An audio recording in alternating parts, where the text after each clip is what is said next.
Hello,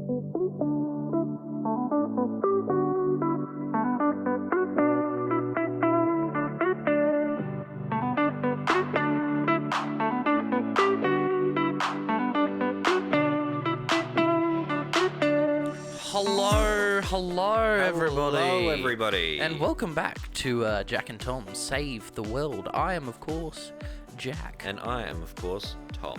If you didn't already know that by this point in the podcast, God have mercy on your soul. Yes, but I may be legally changing my name to Fred. Fred, yes, that is what your grandmother likes to call you for some reason. Yes. I didn't inquisit your grandmother on that. So she forgot Abby's name. Well, no, what was... But then I asked her, I said, Grandma, do you know my name? She said, yeah, Fred. Do you know what was funny about that? What? Is your grandma forgot Abby's name, but she remembered her face. Yes. And that she was important.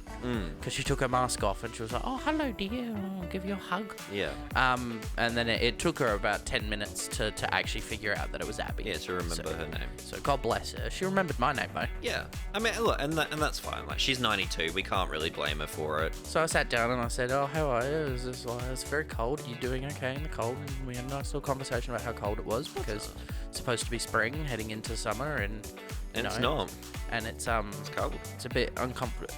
For older people, it's that duality, where when it's really cold, it's uncomfortable, and when it's really hot, it's uncomfortable. You need that nice that middle area where it's just 20. Oh, like 23. Yeah, like the 23 nice to sunny, 25. nice sunny mid-20s. That's the best. Yeah. And then when you sat back down at the table, she started remembering my name and remembered Abby's name. Yeah. She didn't need any prompts for my name. No. Which was good. But Jack, let's go on with the episode. Well, let's go on with the episode. We got a little bit sidetracked. A little bit. Today is a bit of a first for us. Something that we've kind of wanted to do, but COVID. Never really had the opportunity. No, we've never really had the opportunity. This is going to be our first movie cast. Yes. Where we just talk about movies. Yeah. The whole episode. There was some news, but we're going to forget about it because everyone's probably a bit sick to death of us talking about the specific stories that I was going to bring up. Yeah. So we're going to ignore that. Let me guess, just COVID poll too. Yes. Yes. Fair enough. And we would just move basically straight into our topic and our movies, which are movies. Yeah. Topic, movie, put them together, and you get the movie topic. You get the topic. So pretty much just a forewarning for anyone that is... Oh, yes, put that forewarning. That is listening or watching. Thank you for everyone who is still listening and still watching after all this time. We will be talking about two movies, so we'll be talking about the new Marvel movie, Eternals, and we'll also be talking about the new Bond movie, No Time to Die. Yes. So if you haven't seen either or one of those movies, I think we'll be talking about... I'll put time code in the description. So if you've seen Eternals, you can listen to that and then give up, or because we'll probably talk about Eternals first, I'll give you time code to skip to No Time to Die if you haven't seen Eternals but want to hear the conversation about No Time to Die. So I'll do that. Yeah, because I think as much as we try not to have spoilers on this, I think there are going to be some spoilers here. Have we ever done that? I feel like we've tried to go no spoilers and then just given up. Yeah, no, we have. That's what I'm saying, though. We've tried to do no spoilers. We usually spoil. So, yeah, if you haven't seen... I'll just say it one more time so you guys really get it. If you haven't seen either of these movies and you don't want them completely spoiled for you, this may not be the episode for you. We will be back, next week with another episode. So maybe just skip through that. Or if you haven't caught up on our previous episodes, you can go back through Spotify and do that as well. Wow, shameless plug. Plug. Well, I mean, how else are we going to get traction? So this is the first time for me, probably since 2019, where I've seen two separate movies in a cinema in the same week. Yeah. I haven't done that in a very long time. I don't actually think I've ever done that. Really? Yeah. I used to do it a lot. Well, I know, because you had no life. I used to do it a lot. When I was only working part-time and studying most of the time, I would usually go and see one movie on Thursday. I'd come out of the cinema, and I'd look at the board, and I'd go, oh, and I'd go into another movie. Yeah. That was like a regular Thursday, Friday for me. Yeah. And then on the weekend, whichever movie I liked from those two, I'd just go see it again. I saw lots of movies in those days. And lots of movies over and over. And, you know, well, when you have $10 event tickets every, like, because Telstra does $10 event tickets. Yeah. And I live next to Marion. So I'm like, might as well. Yeah. $10. You spend all this money on Telstra, it's like, why not? Yeah. It's like how 120,000 Telstra points and just sitting there, and I'm like, I should probably buy something with those points. Or just keep racking them up. Yeah, well, I could get an Xbox Elite too with the amount of points that I've got, which is like probably the best game controller you can buy currently. Anyway, aside from that, we saw 2 movies. We did. We saw one on Wednesday, and we saw one on Thursday. Yeah, and look, they were long. They were both long movies. They were both. I mean, Eternal, because we're going to talk about Eternals first. Eternals was the shorter of the two by 10 minutes. But we were in the cinema probably for an equal amount of time. Actually, yeah. I actually think Hoyt's had the longer ad run. Yeah, they did. That was. Oh no, sorry. I think Palace had the longer ad run. I think they nearly had 25 minutes of ads. No, it was also 25 minutes at Hoyt's. At Hoyt's as well. Yep. So we were probably okay. We were butts in seats for longer at No Time to Die, but with the ads, we were probably in the cinema for about nearly 3 hours on both. Yeah. Okay. So look, let's jump right into it. Let's talk about Eternals. And Jack, I'm gonna let you go first because I have a conflicting opinion to you. Yep. So I'm gonna let you go first. Get out everything you want to say. And I'll go. Eternals is this really weird hybrid beast because this is a completely new Marvel property that Marvel just kind of announced as part of their Phase 4 lineup, and everyone was kind of like, oh, okay. Because it's based on a comic run that's a bit obscure. Yeah.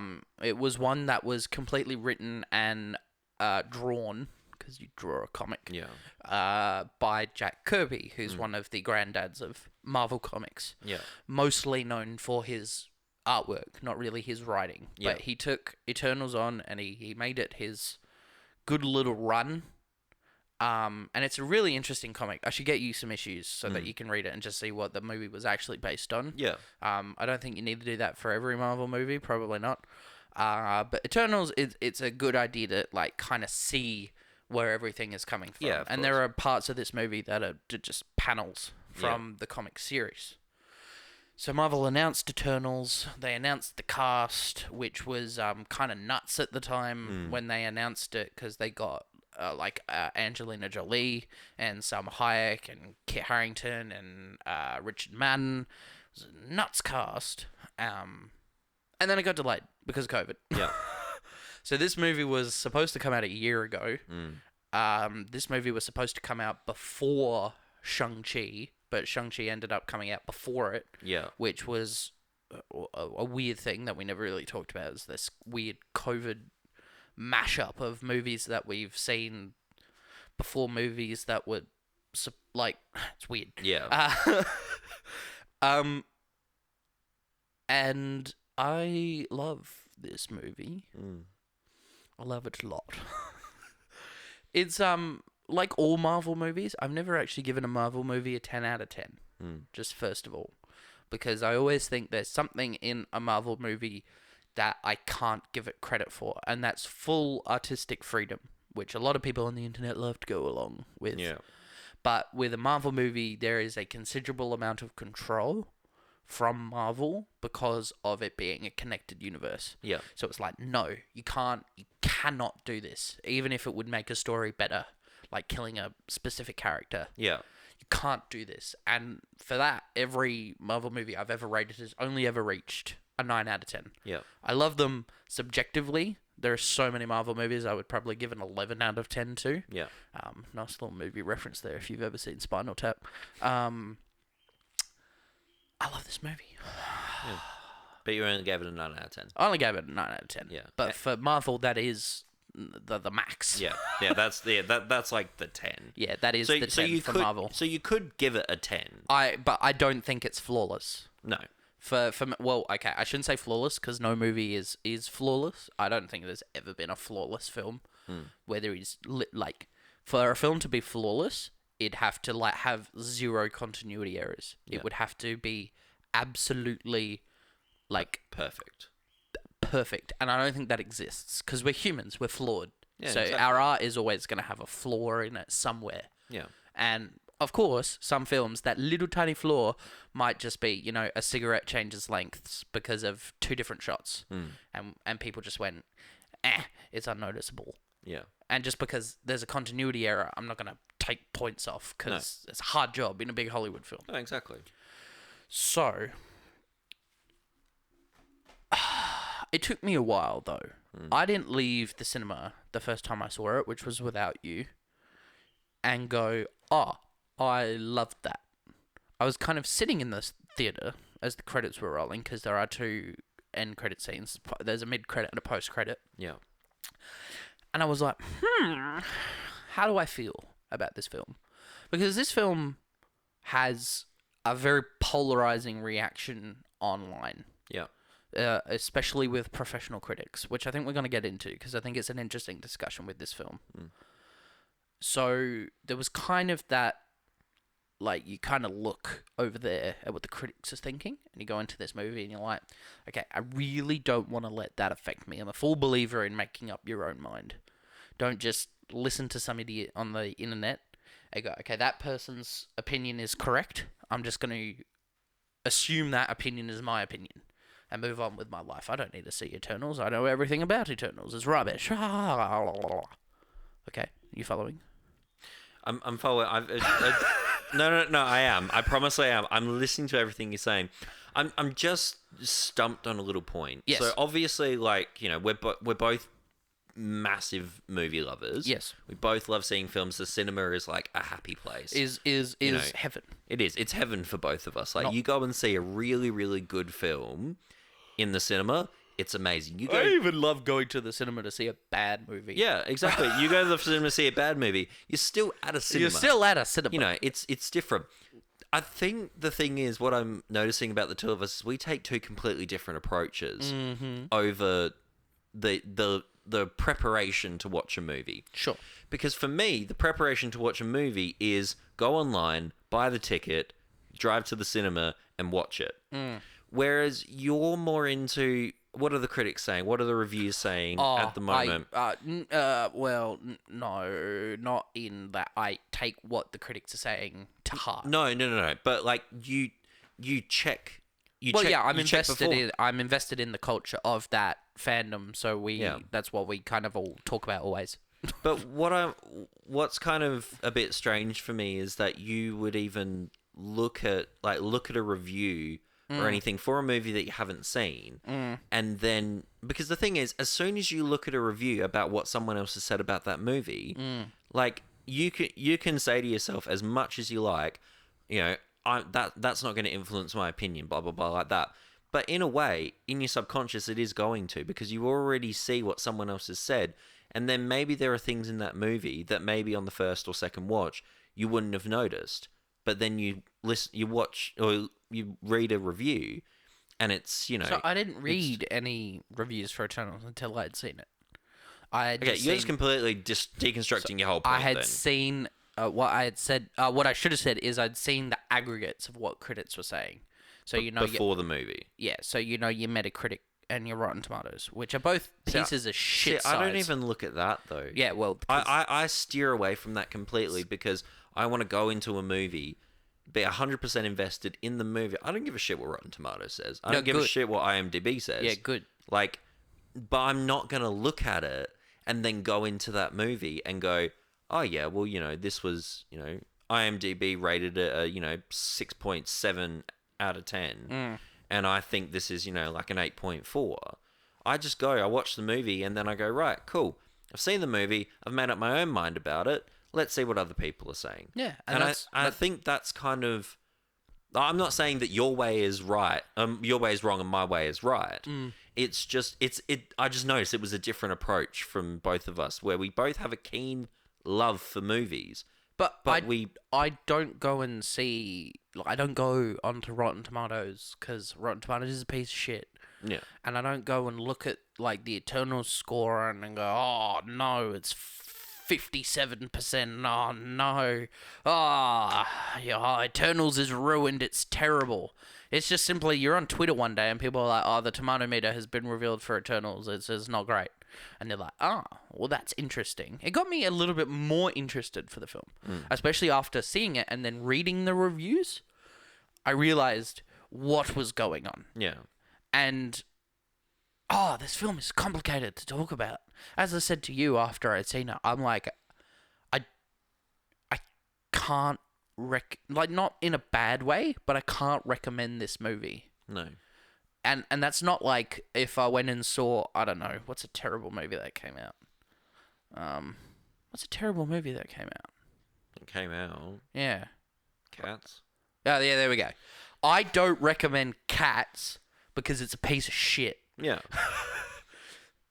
I can't recommend Eternals because I cannot tell for the life of me If people are going to enjoy it if people are going to enjoy it or not. And that was the conversation that we had when you came back from seeing Eternals, because I was meant to come and see Eternals with you. Yes. On the night it opened. Yes. But unfortunately for after work, and I had a really. It was actually it was an early screening. Yeah, so. It was an early screening. You know. Oh, my monitor died. Sorry. That's all right. Yeah, I had a bad day at work. I wasn't feeling the best, so I just decided to skip it.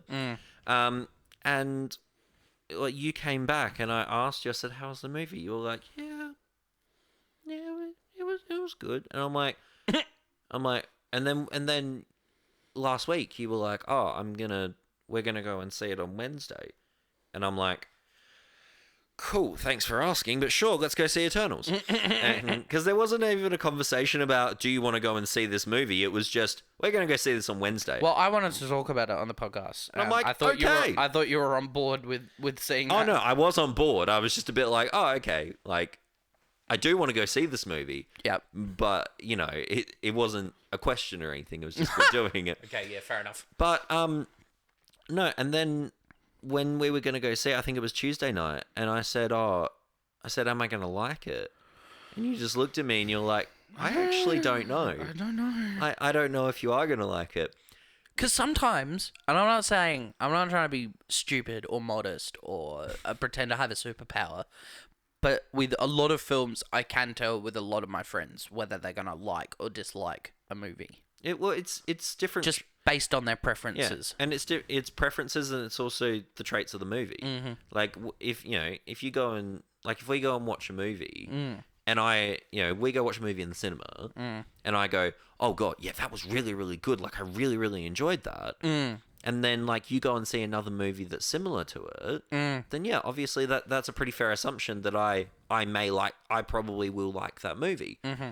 But it'll be the same either way. But it leads me into my micro analysis, because obviously I haven't read the comics and any Marvel comics. So am I a true Marvel fan? I don't know. I think I am. If you don't think so, that's fine. Fuck you. But I didn't like it. Okay. I really didn't, and I think. I don't know. I think it was a strange movie. I think it is a lot more complicated. Like as you were saying before, it is complicated. It's not an easy movie to follow. Okay. I'll just have to agree to disagree. Yeah.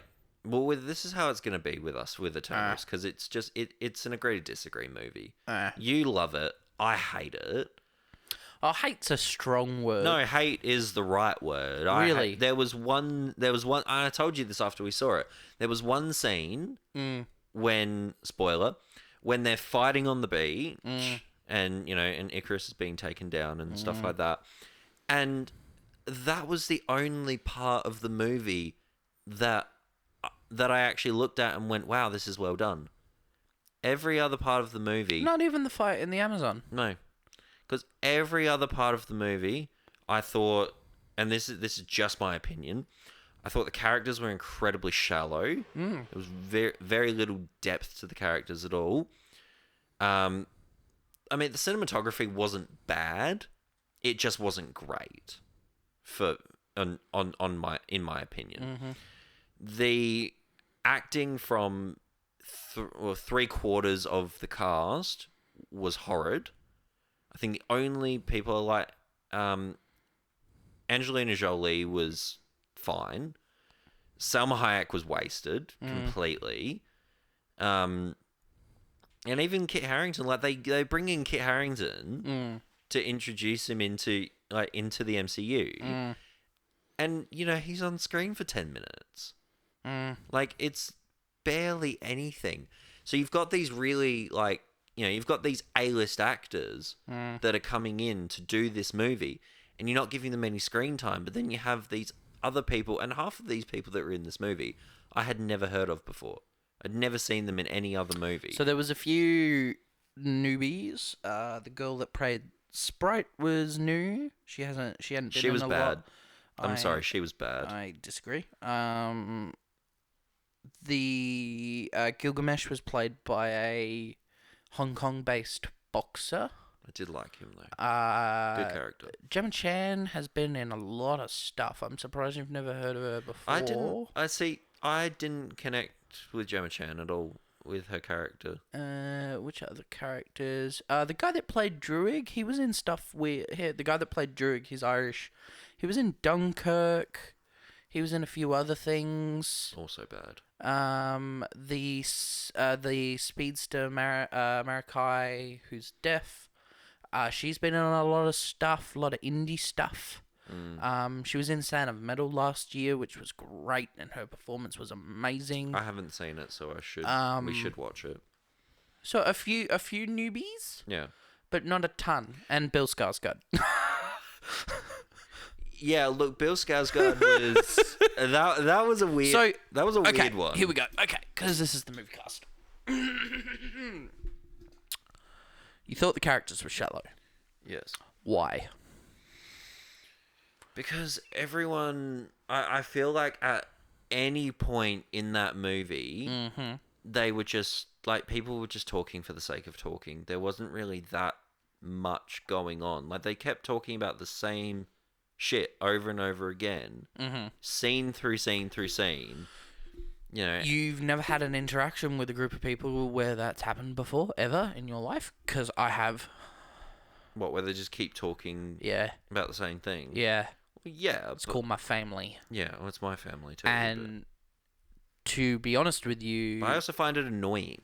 That's fine. I think that's the thing. I fully believed that these characters had gone through 7,000 years of, turmoil between not turmoil, but interactions between each other, and the dialogue between those two, which I again disagree as being repetitive or numbing.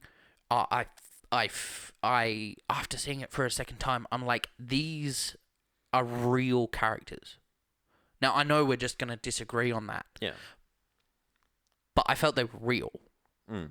And yes, I wrote in my review that not sometimes, there is some flimsy writing because there is just moments where, something needs to it needs to pop. And on second rewatch, there are, a lot of people have brought up that, Icarus's turn, although he doesn't really turn, he just kind of gets fed up with going along with a plan that he doesn't agree with, so he just finally goes, oh yeah, no, you know what, I've had enough. I disagree with you guys. We're not doing this. And he kind of just flips. But if you go back, as I did on the second rewatch, there's actually plenty of hints that Icarus is not on board.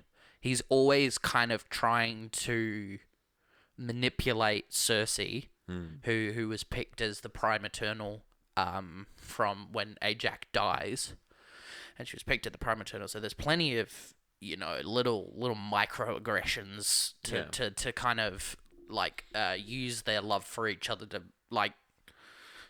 push her in the right direction. And there's even a moment where that comes into conflict with what she actually wants to do, which is save Earth. And Angelina has a nice little speech with her, and she realizes, oh no, I do want to save Earth. But there's a moment where they're like, oh, we need to stop Tiamat, the celestial that's going to emerge from the Earth and destroy it. And she's all like, no. And that was like a moment on the second rewatch where I'm like, oh, look at all those little microaggressions actually finally bubbling up in a character.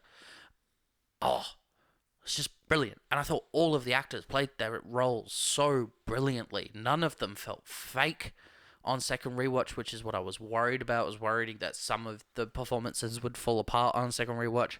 Not at all. Loved it. Yeah, we're definitely going to have to disagree on that one. I thought all of the characters, some were, of course, on a film spanning as long as this film does, they are a little bit underwritten. But, of course, you can't fit 7,000 years of character development into one movie. No. It's just a bit hard. So they hit the main points. It's like, this is when Druig realizes that, humanity is stupid and he doesn't want to watch it anymore. So he goes off into the Amazon and starts his own communist little colony and lives with a bunch of, Spanish people, but he's Irish. I loved it all. I forgot Brian Tyree Henry, who is hilarious, and Kamal, who played Kingo. I forgot those two when I was breaking down all the characters. Yeah. So, yeah. It's just very interesting that we disagree so heavily on that. I just don't. Yeah, I agree to disagree on pretty much every point, because I can't. I don't know. I can't wrap my head. Look, and I think I said this to you after we watched that. I said maybe I need a second rewatch, or maybe I need to actually sit down again and watch it through again, and go right and maybe it does take two. Because the thing was, you weren't 100% sure after the first one. I wasn't 100% sure, but I was 100% sure by the time I got to the second one. Yeah. That, all of what I had decided about the film, because it doesn't always happen immediately, whether or not you like a film. By the time I got to the second viewing, it was confirming all the things that I'd just confirmed to myself that I'd liked about the film. And I'm not going to say the film is perfect. It's long. It feels long. It's got a lot of talking, not a lot of action, but I feel like that is all in service of characters that I just felt were all really great and really all working well together. Yeah. And only two Eternals died, and one became mortal. So we're going to see a lot of them again. Yeah. So strap in for that. With Harry Styles coming in as Star Fox. Yeah. Euros, who is the brother of Thanos. There you go. Harry Styles. I thought he was really good the moment he came on screen. I'm like, Star Fox is a character he can play really well. Really well. And I'm on board. Although I was like you, I was like, oh no. Harry. But as it kept going on, I'm like, oh no, that's all right. I can deal with this, and I can deal with Patton Oswalt playing Pip as well, because that's brilliant casting. Patton Oswalt is just great as Pip. Yeah, but I will be interested. I'm not gonna write movies off completely that have the Eternals in them, or if they have Star Fox or Pip or anything.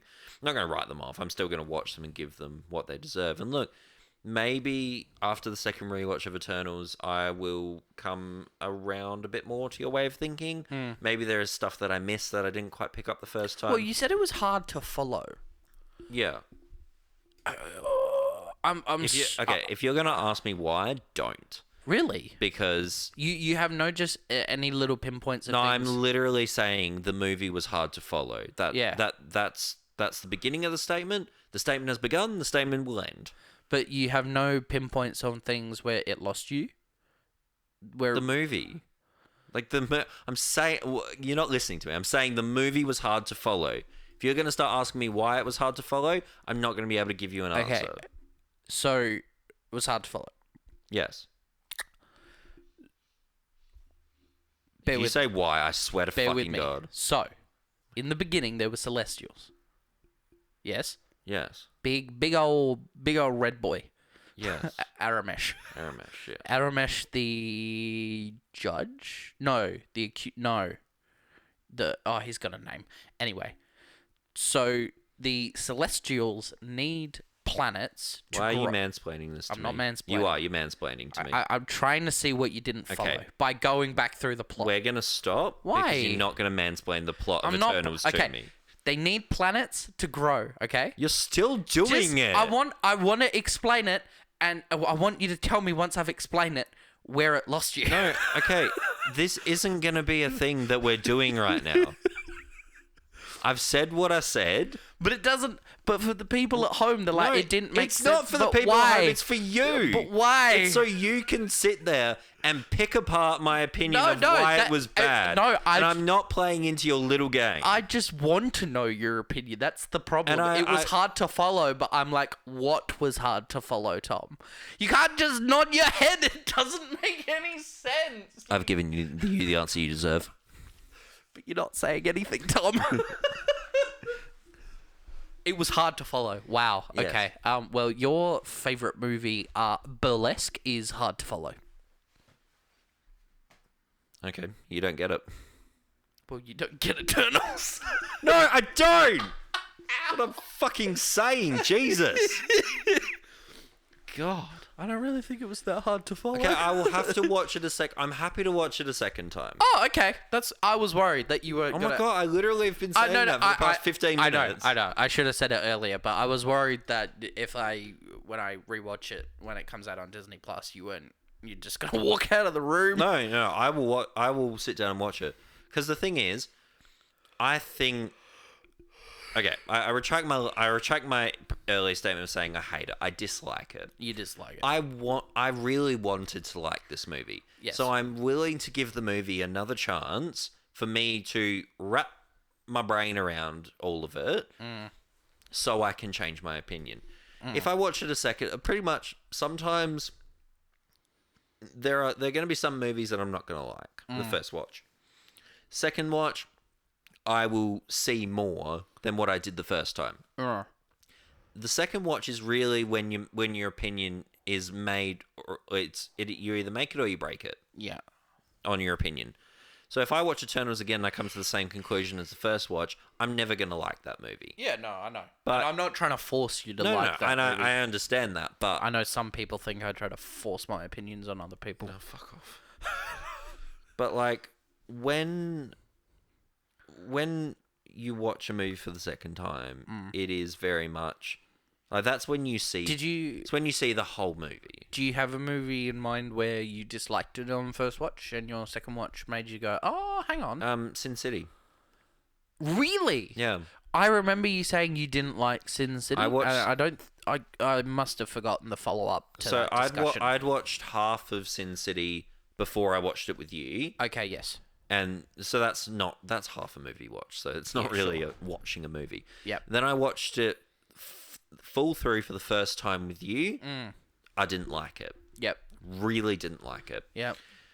Then I don't know if this is a trend or not. But then I went away and watched it without you. And I liked it. I didn't think I talked too much during our watch through of Sin City. Oh, mate.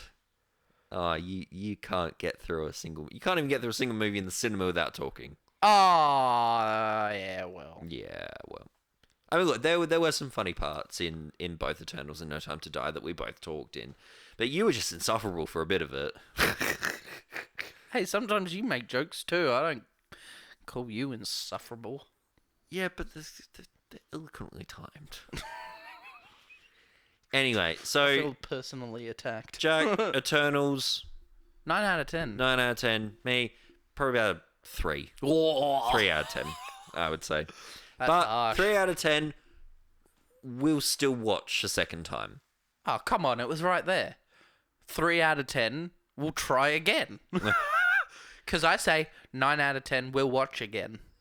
Because that's my... Yeah, but then I say 8 out of 8 out of 10. Have I never said that in front of you? No. 9 out of 10 we'll watch I again. have, because I'm pretty... Oh, okay, I must have just said it to myself when I lived alone and had depression. 5 out of 10 we'll never watch again. Well, I've always said 10 out of 10 would recommend to a friend. Oh, yeah, there you go. See? You just gotta make it... You just gotta make it rhyme and it's funny. You gotta make your own. Make it rhyme and it's funny. Okay. So, 3 out of 10 we'll try again. Massive agree to disagree and totally different. I don't know how that... I love it, though.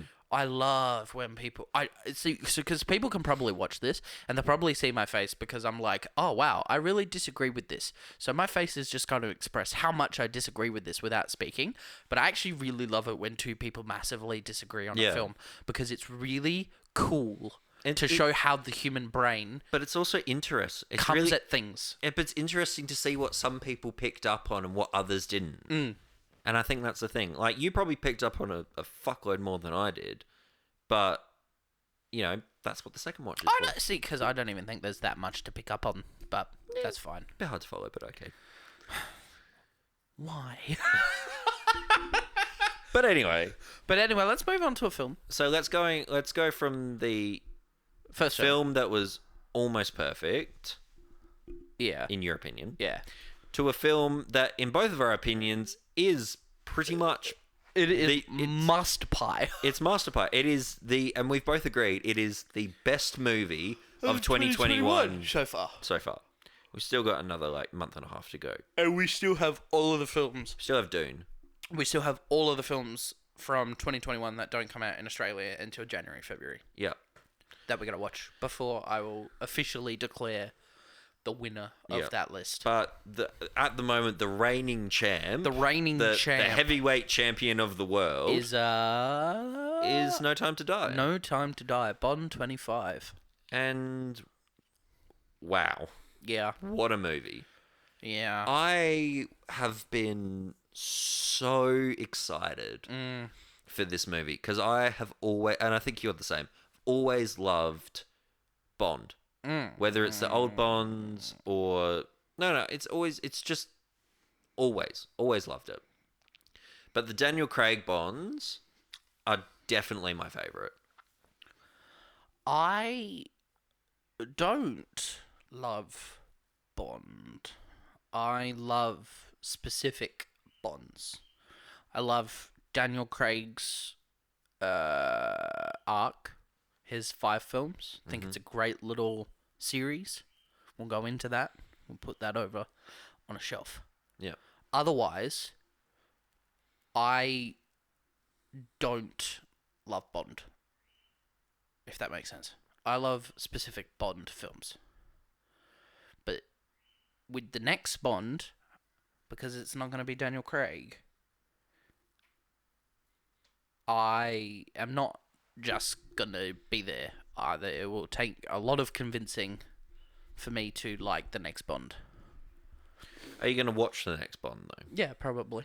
Okay. But I'm not gonna be as excited as I was for Spectre or No Time to Die, because that's Daniel Craig and his incredible incarnation as Bond. Yeah. So it's like, no, I don't love Bond. It's like I'm never gonna go and rewatch Live and Let Die or really any of the Roger Moore films. Yeah, because I hate them all. There is nothing I like about them except for the song, especially Live and Let Die. Right. So the one Live and Let Die. So, ladies and gentlemen at home, as you can see, one little comment can just send Jack off into a million directions. Yep. So anyway, after that little outburst that really didn't need to be said, but well, okay. No, you said I've always loved Bond, and I'm not. I'm saying me. Like, yeah. I've always So loved then it. why can't I share my opinion? Well, you can share your opinion, just And I not right did. now. No, that is untrue. Anyway, I agree with Tom though. I love. Oh, you do? Because I've said like 3 words. How do you agree with me? About Daniel Craig Bond. Yeah. Do you want me to finish? Yes. Okay. Thank you. Because I gave you the respect during your Eternals spiel. I'm going to do my Bond spiel. Oh, here we go. So this is the last installment of the Daniel Craig series for Bond. Tis. And it was spectacular. Spectacular. You had, obviously, Daniel Craig as Bond. What? I know, what? You wouldn't expect it, would you? No, I thought that was his uncle, Daniel Aig.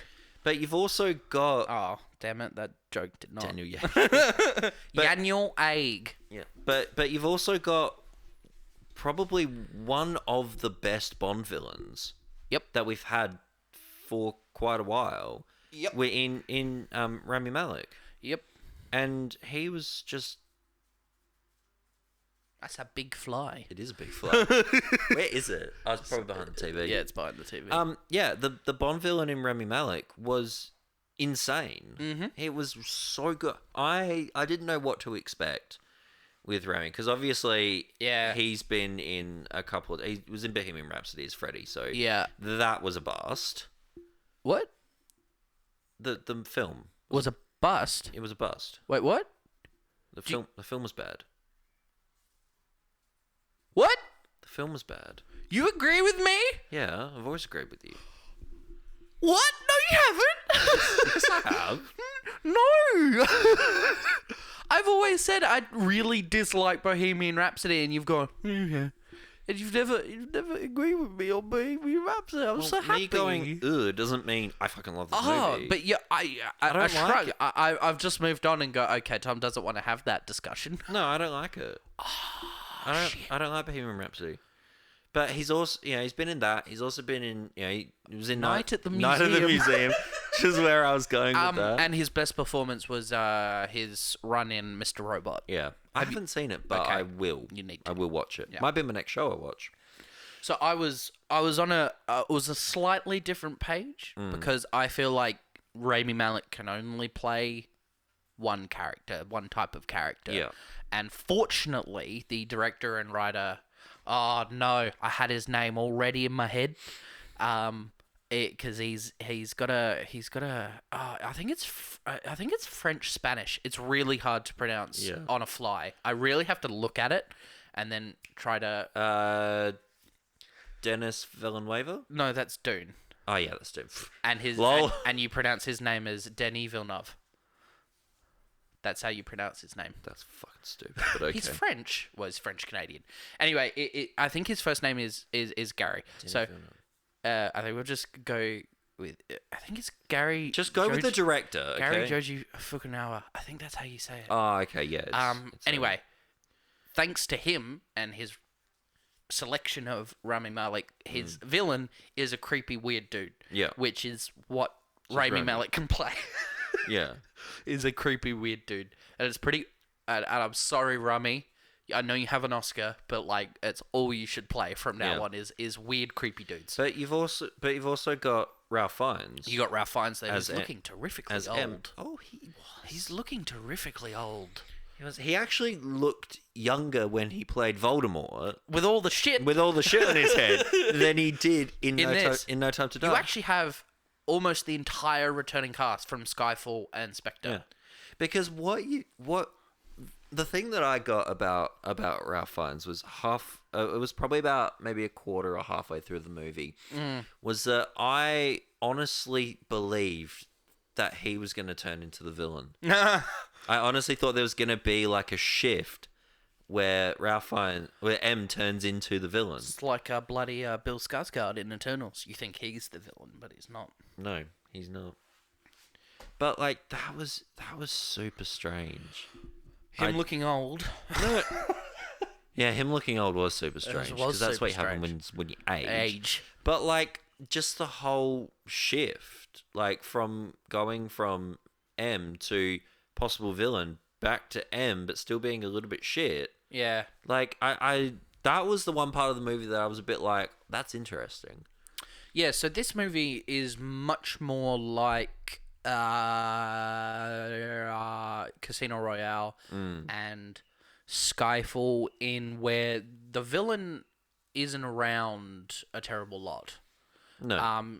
In that there's a good chunk of Casino Royale where there is no Le Chiffre. I think he disappears from the movie for about 40 like a half hour. Yeah. 40 minutes while Daniel Craig is chasing down leads that lead back to Le Chiffre. So he disappears for about 30 to 40 minutes. And it was very similar for Skyfall, Yeah. where the main villain doesn't enter the film until about an hour and 20 minutes into the runtime of Skyfall. And they did the same thing with No Time to Die. He's kind of just this mysterious puppet master in the background for 2 hours. And then actually is the villain for the last 40 minutes, which sounds terrible in my head when I say that. But it works. It works so well. And I don't understand how it works. Because even with Eternals, the real villain is Icarus, right? And it didn't work as well as Rami Malek in No Time to Die. I think what happened, though, was that because generally with a lot of movies, you've got the protagonist, which is the main character, and then you've got the antagonist, which is the villain. Yep. And it's that constant dynamic, like from the first act of the film all the way through to the end. Either the villain gets defeated or they get killed or something like that. And but it's a constant, like, you've got a protagonist and you've got an antagonist, and they're going da da da da da da da the whole movie. And sometimes with villains that gets really tiring really quickly. Well, yeah, that's one of the marks that I put against Spectre. Yeah. Is Blofeld as the villain. Again, they kind of copied Skyfall, or they tried to. And that was basically Blofeld doesn't enter the story until I'm pretty sure like an hour and a half into the movie. Yeah. And then he's there for the next hour because Spectre is also 2.5 hours long. Yeah.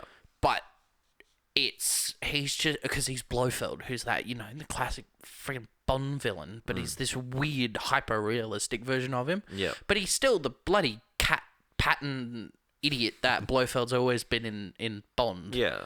Like, I look at Christoph Waltz's Blofeld and I'm like, oh, you're just that weird dude from You Only Live Twice. Yeah. You're just a little bit more modern. Yeah. But I still don't like you, and I wish Roger Moore would drop you down a chimney again, please. Okay, no, I like that scene. That's funny. Yeah. Yeah, but that's the thing. Like, there's always, it's from the very beginning. Well, you've got one villain from the very beginning, and boom, like that's it. That's the whole movie. With No Time to Die, it's very much like right at the start of the movie, like they're having James and Madeline are having a really nice time in Italy. Yeah, and then Spectre Spectre finds them. Well, yeah, you kind of half think it's Spectre. You kind of half think Spectre, but you kind of half think that Madeline's going to turn into the villain. Yeah, kind of like Casino Royale, have Vesper turned into the villain. If Madeline had been the villain, I would have it wouldn't have been. I would have accused them of just copying Casino Royale for the sake of it. Yeah, exactly. But you've got that, and then you've got the shift off of that, and you've got the shift into M's being a bit shady. Maybe he's the villain. Yep. Mallory. Yep. And but there's a few points throughout that where you go through and you go, who is the villain? But it changes, and people start getting crossed out, and then you think that the Russian scientist guy is going to engineer this weapon to kill James, and he turns it around and kills all the Spectre agents. Yeah. So he's not the villain. And then finally... Well, yeah, because you're going through with James's line of thought. Yeah. Is because he thinks it's Spectre. And that's why it works. Yeah. That's why it worked so well for me. Because there was every part of the movie, I was questioning, who is it? Yeah. Who's it? Because the thing is, you see the character right at the start, like Rami Malek's character right at the start. It's in the opening scene. You see his mask get all fucking fucked, and you see that he's got burns on his face. Yep. So you've got that image in your head. So when it comes up that he's one of Madeline's clients. Well, he's a new client. And you see the burns on his face or the marks. You're like, okay. No, I'm pretty sure they are burns. I think they were either talking that he got. I think there was a mention that it was something to do with Sodium hydrochloride. Yeah, I think I remember hydrochloride. If it was sodium hydrochloride, I think that is Yeah. acidic and that burns. Yeah. So yeah, I think Yeah. that's what it was. It's something like that. But you see that and you have that visual because you've seen half of it. Yeah, you've like, seen the like half through of his through the mask. mask, and then you're like, okay, this is the guy that we're looking for. But then again, it's not until like It's an hour into the film. yeah, but it's also not until right at the end that you actually see, like, because the whole time you can tell he's a bit deranged Very. and he's a bit, like that, but he's not actually a horrible person. No, he thinks he's a hero like James is. That's the problem. Exactly, and but you kind of, I don't know if you felt this way, but I kind of started to think toward like only when it gets towards the end on the island where I actually went, yeah, he's the villain, because up until that point we'd seen him a bit in that last So had you not seen any of the trailers for No Time to Die? well, no, I had. Oh, because he's clearly the villain in the trailers. Yeah, but I knew he was the villain, but I didn't actually. It made me second guess. That movie made me second guess who the villain was quite a few times. Oh, okay, that's clever. Yeah, and I really enjoyed it. I don't think I could fault this movie if I tried. And I actually, out of every movie, out of so many movies, this film has just such an interesting structure. Because literally for the first hour, it's a sequel to Spectre. Yeah. Because that's what James thinks is going on. And then at the end of that, when Jeffrey Wright returns as Felix from, well, he was in Quantum of Solace, but most people remember him from Casino Royale. Yeah. When he dies, James then gets sent on that new path to actually finding out who killed all of Spectre and what the hell's going on. And that's an hour into the film. Yeah. And then it starts again. And you basically get the usual... You get the James Bond. You're tracking down the leads. You're doing this. You're working with the new 007. You're doing this. It's just brilliant. It is. And I haven't actually mentioned her at all, but I do have to mention, because you just mentioned, like, the new 007. Yes. I have to... okay. Don't know what her name was.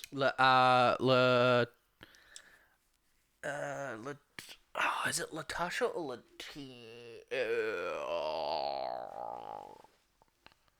Lashana Lynch. Lashana Lynch. I was looking for something. Sorry, there was a specific character.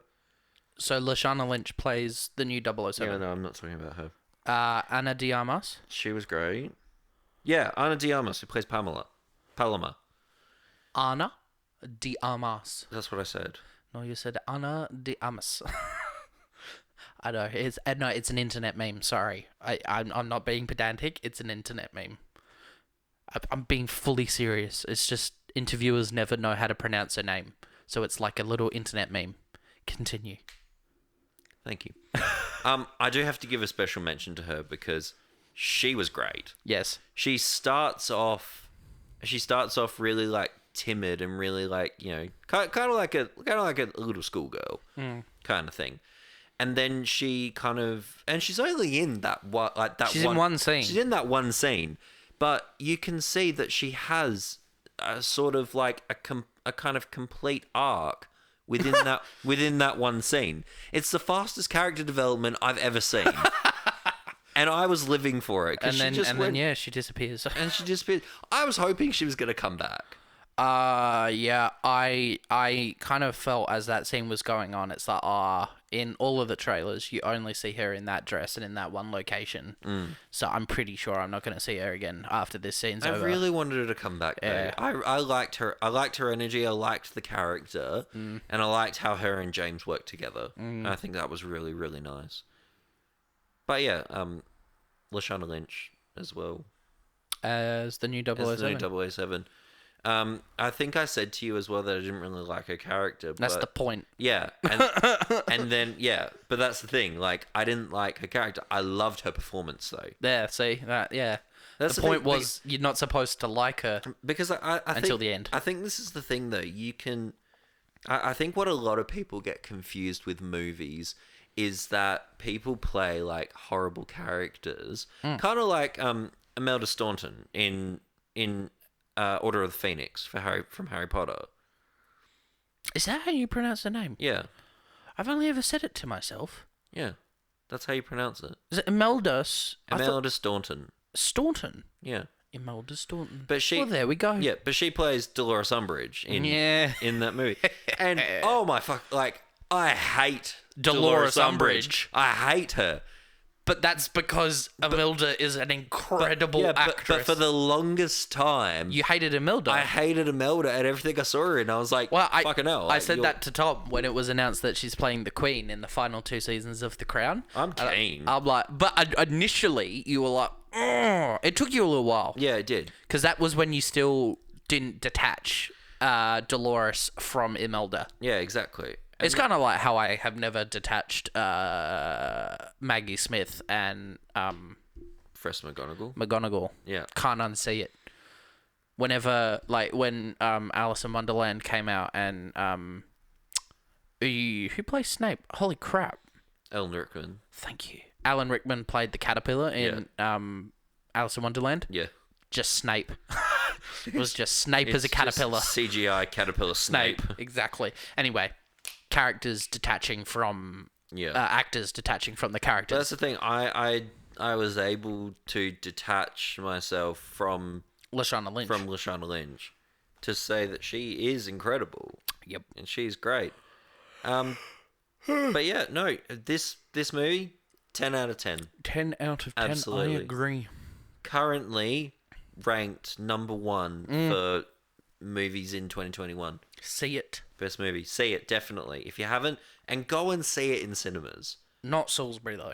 No, not Salisbury. We went to Salisbury and it wasn't great. No. But, like, if you want to go and see this movie and truly appreciate everything about it, go and see it in a cinema. Well, that's what I keep saying to people about Eternals. I even had to say it to your brother last night. He was like, is it, like, worth seeing? And I said the same thing. I'm like, I don't know how to recommend this movie. Yeah. You just need to go see it and make your own opinion, and then we can talk. Yeah. And he was like, okay, I'll wait for it on Disney Plus. And then I had to stop him and go, and I think you chimed in too. Yeah. And I was like, I think it'll lose something on a small screen. You need to see it at least once on a big screen and then watch it again on little screens. But I think there's something about this movie that just is sold by seeing it on a big cinema screen. Yeah. And it's the same with No Time to Die. And if you live in an area with IMAX, I'm very jealous of you. But because this film had shots in IMAX, I would probably say this is worth seeing in IMAX. Yeah. So, I would if I had the opportunity to go and see this movie in IMAX, IMAX theater, I would. That'd be great. 10 out of 10. 10 out of 10. Can't fault it. Can't fault it. So, yeah, that's the 2 movies we have. Movie card's done! But before we finish... Yes, we have questions, don't we? There was one question that got sent through from a viewer. Flux24 sent it through to us on Instagram. Nice. I do just want to make an apology because there has been 2 weeks where we didn't include this question. Sorry. So, yeah, apologies for that, but we are getting around to it. So the question for us is, it's would you rather? Okay. So would you rather a finger on your nose or a nose on your finger? Finger on your nose. Finger on your nose. So you would rather have your nose with a finger? Yep. Why? I can't say the joke, but you know exactly what the joke is. I'd just say I'm... Yep. But there's no way of explaining around a nose on your finger at all. Yep. That's just... Everyone's just going to think that's weird. But I can explain away having a finger on my nose. I just say I got a long nose. Well, what's your problem? I've just got a long nose, alright? Fuck. people have different body parts sometimes. But imagine saying that about a nose on your finger. That's just how I was born. And everyone would look at you like, but how? See, I would probably prefer a finger on my nose as well. But I just want to talk about the nose on your finger. How is that going to go when you have to wipe your ass? Ew. Ew. Just think about it. Ew, ew, ew, ew, ew, ew, ew, ew, ew. No, I'm out. I'm out, boys. So yeah, Jack and I both go finger on our nose. I'm leaving. Yep, there's a finger. Any other questions? That's it. Was That's one question. One question. We had to include it though because it's been 2 weeks. Well, so yeah. I think is that music playing again? Yes. Why? How? Where does it come from? It comes from your butt. Oh, you're right. Yes. It does. It does come from your butt. Yeah. Yeah. But that was. I got you to say it. Shut up. Yeah, that was another episode of Jack and Tom Save the World. Thank you for joining us here. Yes, we're done for another week. We are. That was episode 15. 15. So only 4 more to go until we get to 20. 20. So we're steadily approaching 20. But yeah, same thing goes as each week. If you guys have topics you want us to talk about, let us know. If you want to have TV shows or movies you want us to review, let us know. If you want to be a guest, we are still accepting guests. Still accepting guests. We didn't for a while, but now we accept them. Yeah, I do want to get back to doing some guest stuff. Yeah, so sure. I think that would be really good. So yeah, if you guys do want to be guests, send us a message on Instagram or Facebook. Let us know. And yeah, tune in next week and the week after and the week after that, and every week until the end of time. Till the end of time to get more of Jack and Tom attempting to save the world. Please stop asking us how we're going to save the world, because even we don't know sometimes. No, we'll figure it out as we go. We're figuring it out as we go along. Yeah, but until next week, have a great week. Have a great week, everybody. Happy listening. See ya.